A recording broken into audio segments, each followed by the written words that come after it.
Chapter 1. I've kidnapped a lot of people.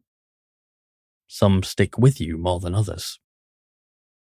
She was 16 or 17, the perfect age to sell to brothels. The best girls had a little experience, but not enough to be broken in. It made the transition easier, and it drove up the price. Men liked to pay for innocence they could ravage or defiance they could break. And this girl had a blazing fire in her eyes that would open wallets and set hearts aflutter. It was the first thing I noticed about her. A fire like that could keep someone going a long time. She would have more uses than normal. The heat bore down on us as the house burned. Embers wandered through the air and carried with them the stench of burning cedar. The girl, her mother, and her younger sister knelt with hands tied behind their backs. Tears fell, both for their home ablaze and the men of their family, a husband and 7 boys. Male slaves could be sold for great profit, but they were rowdy and difficult to transport, especially when they felt they had someone to protect. I didn't like cutting their throats, but it was that or deal with the hassle. Chief hated hassle. For that reason, we left the bodies to be consumed by the fire. It was standing there, watching the fire eat up the small wooden home, that I first noticed the girl.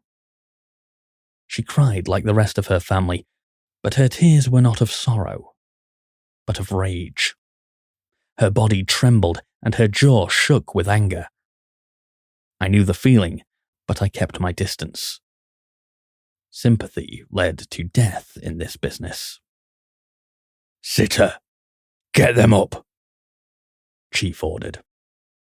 I forced the mother to stand first, then the daughters. We always burned the houses, and we always let the residents watch. That way, they knew there was nothing to return to. Their old lives were nothing but ashes and memories. It made them less likely to run. "Look out!" Chief barked. "We're clear." Lookout knelt with the side of his face practically buried in the dirt. He was an imperial elementalist with an affinity for earth and stone. He didn't need to stick his head so far into the mud, but he claimed it helped him listen better. I thought he was full of dung, but what I thought didn't matter much. He kept us out of trouble more often than not. "Move out!" Chief shouted. I took hold of the girl, and 2 others, Brimshaw and Rickabin, pushed the mother and the younger sister forward. None of them fought as we led them out of the small homestead toward the hills. Rain clouds thundered overhead. The others wouldn't like getting soaked, but it didn't bother me. Weather would help cover our tracks. After we rounded the 3rd hill, the downpour started. The girl tried to look back, but I forced her attention forward. The farm was nothing more than a glowing speck. "Don't let that be your last memory," I said to her. I don't know why I bothered. It wouldn't be long before we offloaded her, and all I got in response was a hateful glare. Not that I didn't deserve it. We all did. But really, it wasn't my fault. I hadn't made the world this way. I just played by the rules. That was all any of us could do, really. Home was a small cave nestled in the foot of the Casparian undulates. We'd chosen the area because of the lack of control by the duchy. If you didn't have a compass in your hand and a spare in your pocket, you would get lost by the end of the first hour. The hills went on for dozens of miles with little variance in shape and size. I'd lived here for over a decade, and I still couldn't tell one hill from another, and I had the advantage of a perfect memory. "Get them dry and fill their bellies." Chief had already removed his tunic at the entrance of the cave. He held it out in front of him and twisted the clothes to force the water from the seams. Scars ran up and down his chest and back. The girls blushed at the sight, and reddened further when he started to take off his pants. Lookout noticed and grinned. He disrobed too, and he made a twirling motion with his waist. Ever seen anything like it, girlies? Your mum sure has. She's not nearly as shocked as the two of you. Lookout, I said. Yeah? Shut up. I threw him a pair of dry pants and tried to keep the disgust off my face. Cover yourself. Just giving them a taste of what they can look forward to. That's all. Lookout muttered, but he did as I asked. As second in command, my word could only be superseded by Chief. He didn't take much interest in the actions of the group, as long as nothing they did jeopardized pay. That left me as the moral authority, and by the abyss and the chasm, getting grown men like this to behave in a halfway decent manner was like trying to turn a river aside with one finger. At least I'd gotten them all in the habit of bathing once a week. Brimshaw, make sure Tasteless has something cooking. Daft, Rickabin, take them to holding. The others grumbled at my commands. A good leader did all he expected his underlings to do, but delegation was an important tool. It took know-how to use. And no touching the younger ones. Daft grinned to reveal two solitary teeth, one on the bottom and one of the top, each at opposite sides of his mouth. He grabbed the mother and took a long sniff at her neck, to which she let out a horrified groan and shiver. My lower half churned with discomfort as the three were led away. But I'd learned long ago you had to know when to tighten the leash and when to loosen it. If you couldn't curb certain behaviors, you had to direct them in the least destructive way possible. Once they were out of sight, I disrobed and followed Chief to his desk. The caverns were extensive enough that each man had his own room with varying degrees of space, but Chief had chosen to make his spot in front of the entrance. I couldn't say why, but I suspected it was to keep anyone from deserting in the middle of the night. Anyone caught sneaking out would be whipped. He was a light sleeper, and he never ingested anything to inhibit the senses. Chief picked up a small notebook from his desk and flipped through the pages. Indo will be at the Golden Crossroads in 2 weeks. Can we make it?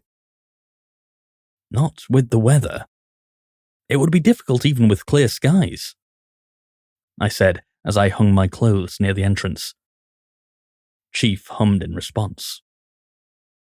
In the end, he made the choice whether to stay or go. I offered perspective and reality. He flipped through more of the pages. Ophelia? At Time Winders? I grabbed a spare pair of pants and wiggled into them. I hate working with Ophelia. So do I. If we miss Indo, she's the only one available for another 2 months. I grumbled a few curses at our luck. 2 months was too much time. We didn't have room for any more product, nor the resources to keep them healthy. Ophelia it is. Lucky wench. Chief tossed his notebook back on the table and sat on the edge of his bed. Archmace will be happy. And insufferable. It's all he'll talk about on the way to Time Winders. Let him be. He's young. So am I. Then act like it. Be a fool. Fall in love. Chief yawned. Don't waste the prime years of your life. We've more or less done what we've set out to do. Between you and me, they're already wasted, and I don't think I can get them back. Even if I could have, did I deserve to? Conventional wisdom said no. My sins were as black as any man's here, perhaps worse. And we can never be too sure. Chief glanced at me with heavy eyes. I stared back. Words that we'd already spoken passed between us. They always ended the same. Finally, he sighed. You're probably right. He looked like he wanted to add more to our years-long conversation. I didn't want to hear it, so I left. I plucked one of the torches lined up on the wall and headed into the caves. They were supposed to be lit by runes, courtesy of Arkmace, but you couldn't always count on him to refresh them. It was best to walk around with a torch in the event a rune lost its luster and left you trapped in the dark. I stopped in at the kitchen. How's the food? Brimshaw sat in the corner, sullenly cleaning plates. Tasteless didn't officially outrank him, but it was never a good idea to ignore his orders. He might as well have been third in command for how we all listened to him, including Chief and I. Buffalo meat stew. Tasteless proffered me a ladle. I declined. His food would put hair on anyone's chest, but his name stuck for a reason. The smell flipped my stomach, and I couldn't help but give Brimshaw a sympathetic look before leaving. The prison was next. It was another room with bars rammed into the ceiling and floor, and a makeshift gate between them. Lookout had used his Imperior to weld them tight, but if a determined prisoner wanted to rip them free, they could, especially if they were an Imperial amplifier. We were careful not to catch any of those. Lookout's older brother, made sure we didn't bring any back. How are they doing? I asked Looker.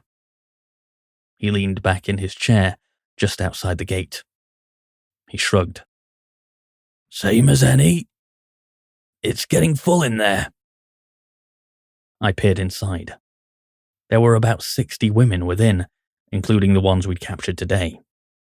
There would have been barely enough room for them all to lay on the ground shoulder to shoulder. We're meeting with Ophelia to offload. Arkmace will be happy. Don't tell him. I don't want to hear about it. He'll find out eventually. Better to get it over with. I grimaced. At least spare me dinner. Looker grinned. You got a fawn? I rolled my eyes and stuck my hand in my pouch. I flipped the coin to him, and he grinned greedily as he snatched it from the air. If I had to bribe the others to get an extra night without listening to Arkmace prattle on, I would. Are you going to let me in? The others don't like it when I do. They say it spoils the fun. I don't care. Suit yourself. Looker pulled the keys from his belt and stood to unlock the door. I stepped inside, and the gaggle of women fled to press themselves up against the wall furthest away. The prison was the largest room in the cavern complex, and it wasn't lit by torches. I could see the women in front. The ones in the back were shrouded by the dark. New girls, I called. Front and center. No one moved. I cleared my throat and called again. No results the second time either. I drew my sword, and the steel scraped loudly against its leather scabbard. I'm going to give you until the count of 10 before I start carving scars. The threat was empty. These women were precious cargo, and if I damaged them, they'd sell for a hefty fawn less than what we'd originally hoped. That, and I hated playing the role of torturer. I could do it, but it made my guts twist up something awful, even after years of practice. These girls didn't know that, though, and that made my threat effective. Slowly, the three women emerged, huddled together. Their mother had her arms wrapped around her two daughters protectively, as if she could somehow shield them from me. I ignored the pity that plagued me at the sight. Don't waste my time. Get over here. Please, sir. The mother trembled. We don't want... Want is no longer a word in your vocabulary. You do as your masters order. Right now, I am your master. Am I understood?" The mother sobbed and shuffled forward with her 2 daughters. I grabbed the younger one by the arm first. I forced her to kneel in front of me and put my hands on her head.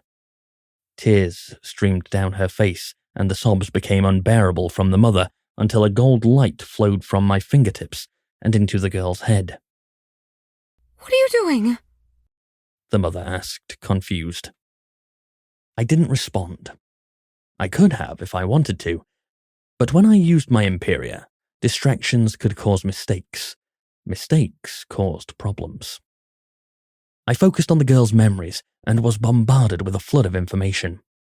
Her name was Rainflower, her older sister was Sundew, and their mother was Thistle. For a moment, our minds melded together as I poked about her recollection. I called to the front the death of her father and brother a few hours before. It stung like a hot iron on my senses. "Why that one?" Rainflower whispered. "Shh." The memory was difficult to contain with all the emotions fluttering about around it. I'd expected that, and I unceremoniously pruned the more negative ones and purged them from Rainflower's mind. "Wow. Rainflower sucked in a breath. That's..." I'm not finished. Messing with memories, and the emotions associated with them, was a delicate thing. I could have removed the burning of her house and murder of her family entirely, but over the years I'd learned wiping the slate clean caused more harm than good. It was better to get rid of the extra fat than throw the cut out altogether.